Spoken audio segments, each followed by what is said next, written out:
How you doing, guys? Gary, and this is the Killer Drummer. Welcome back, folks, to another episode of Dining Room Drams. First time popping on the channel, and if you watch this video you like what you see, consider hitting the subscribe button. Hit the bell icon, that'll keep you up to date as new videos are added.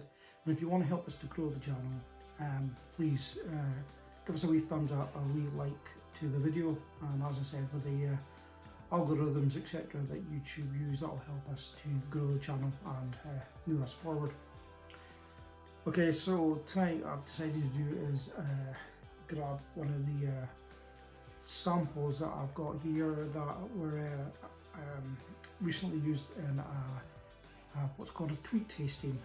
So Steve at the Whiskey Wire sent me 4 samples of Dalmore whiskey, and what I'll do is just get one of them in the glass tonight and have a wee chat about Dalmore. It's not one I've made a video about before, so I just thought I'd use what I've got here and have a wee chat. So let's get it in the glass first. As you can see, there's some out of it already I used in that tasting I did, which was last week.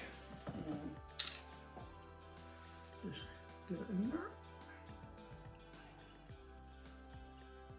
Push it.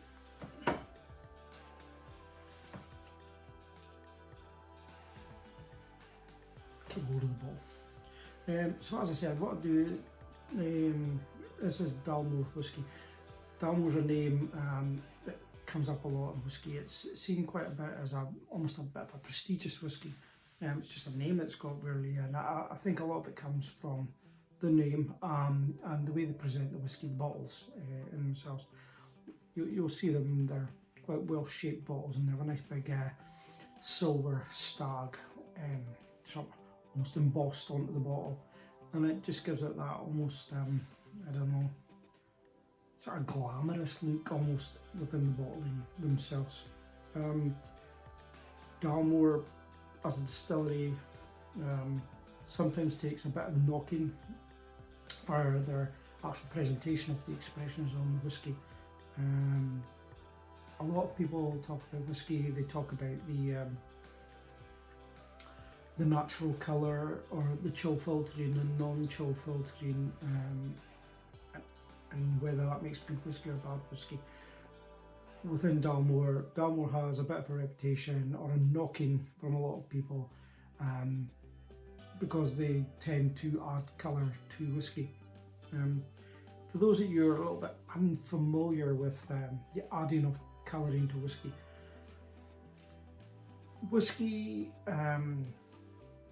when it comes out of the cask, no matter if it's going to be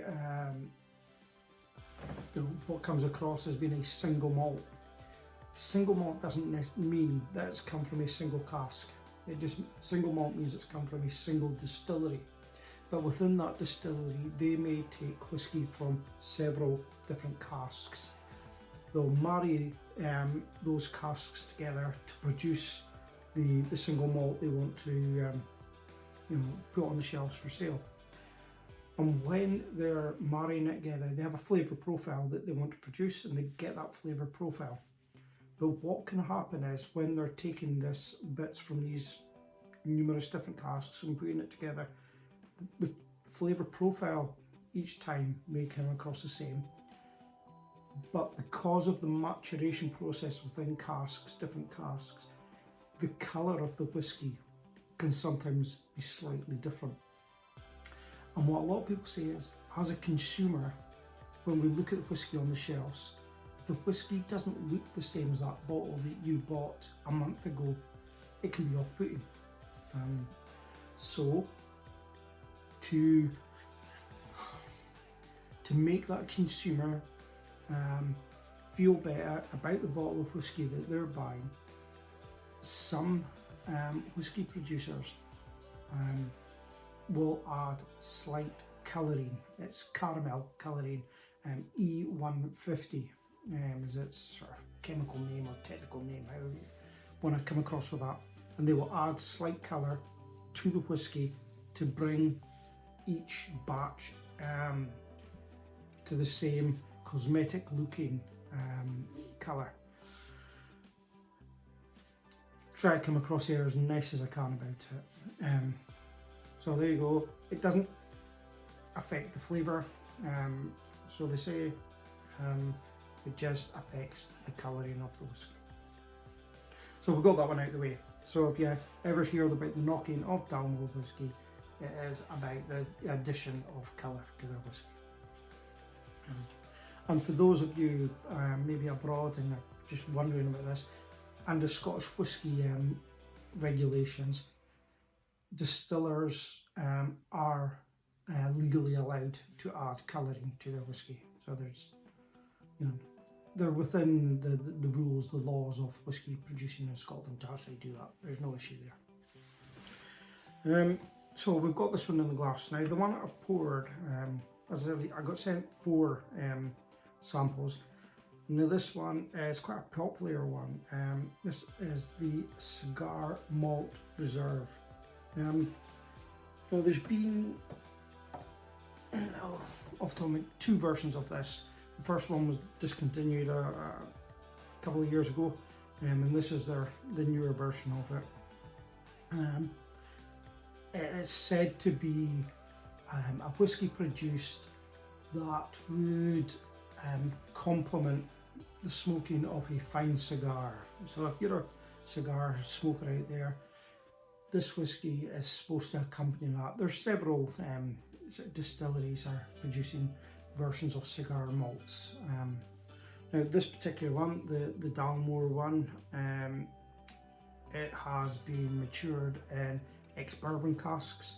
It's had some Oloroso sherry cask maturation, and then it's had some maturation with Cabernet Sauvignon barriques, sort of French wine casks. So it's a combination of different cask maturations married together to produce a cigar malt. So let's have a little taste of this one and I'll let you know what it's like. Now, as I said, I had some of this last week, so it's not a new one to me, but I'm just going to try and put over to you what's in the glass.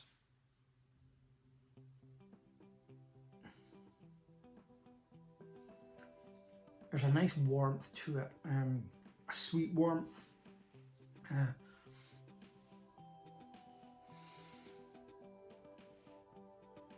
Cinnamon. If you've ever been into one of those old-fashioned sweetie shops where there's big jars of sweets, and you take so much of the sweets, so much of that sweets, so much of the sweets, and you get a nice big bag of sweeties weighed out for you.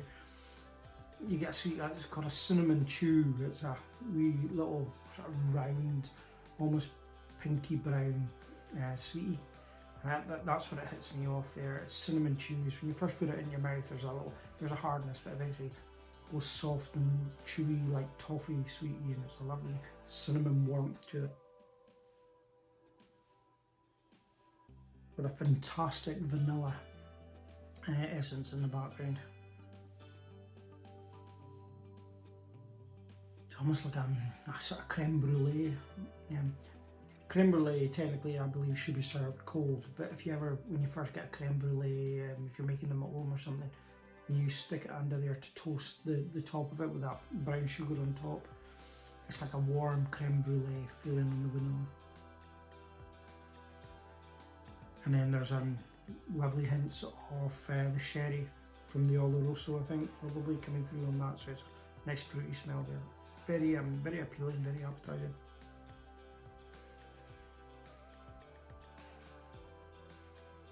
Probably maybe even a hint of leather in it.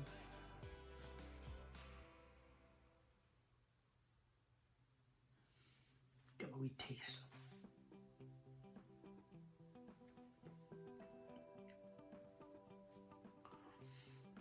Whereas everything about the nose was quite sweet, there's still a fantastic sweetness in there. It's probably more a fruity sweetness than anything.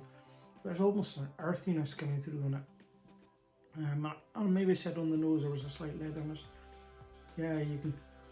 It's not a peated drum. There's, but there's almost that earthy, slightly, I don't want to say peaty because it's not peaty, but there's an earthiness about it. Let's just, we'll leave it as that, an earthiness. That vanilla's there, toffiness, chewiness, maybe even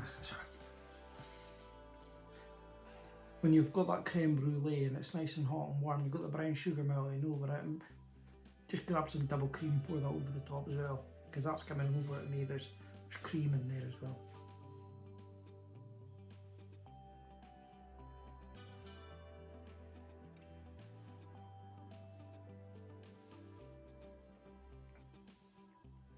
Yeah, the first time I was having that, there was something in there in the finish. It's quite a short finish for myself, but I felt like a zing to it, an orangey, lemony sort of zestiness, citrus sort of hint in it.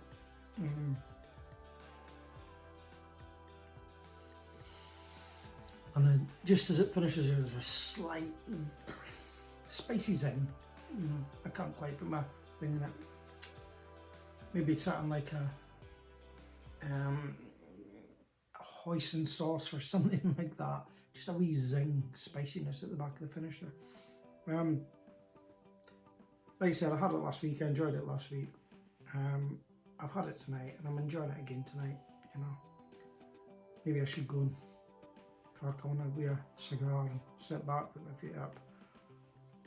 But yeah. For all its knocking, I think when you have a Dalmore, there is something there about it. Whether it's a state of mind, or whether it really is a nice dram. I can see the knocking, I know why it takes a knocking, but I really enjoy it. Slange.